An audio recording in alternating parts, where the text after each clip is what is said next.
The European Parliament has been engulfed by a corruption scandal that's shaking it to the core. But who's involved, and who are the key players? The mastermind appears to be Pier Antonio Panzeri, a former MEP that's now in prison accused of corruption and money laundering. He's suspected of creating and using a non-profit organisation called Fight Impunity to pay large sums of money and offer gifts to politicians that could influence decision-making in the European Parliament. A major role is also being attributed to Francesco Giorgi, his former assistant. According to his version of events, everything started in 2018, when his boss agreed to work for Qatar. He knows this since he was the unavoidable translator. His boss only speaks Italian. Giorgi is also in prison. He's also in a domestic partnership with eu-vertical since 2016, another accused MEP. She was already elected when the two met, after which she became a president of the European Parliament. Given she had immunity, the only way to arrest her was to catch her in the act. And this is exactly what happened on December the 9th, when Belgian police found €150,000 in her apartment.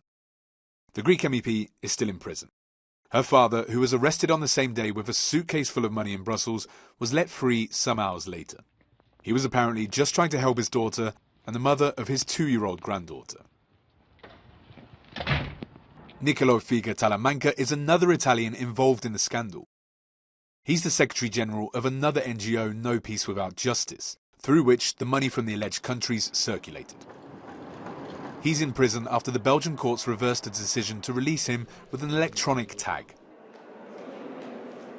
The General Secretary of the International Trade Union Confederation, Luca Vicenti, has admitted taking up to €50,000 in cash from the NGOs as a donation for his electoral campaign.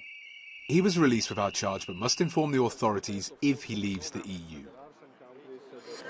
2 more MEPs are also of interest to the Belgian authorities, and the European Parliament is working to waive their immunity. Andrea Costellino is the head of the delegation for relations with the Maghreb North African countries in the European Parliament, including relations with Morocco, another country that's allegedly involved in the corruption scandal. The second is Belgian MEP Mark Tarabella, who denies having received any money for defending Qatar and the FIFA World Cup in the European Parliament. In total, 4 are in prison, and 2 are likely to lose their parliamentary immunity. But the story may not end here, as the investigation is ongoing.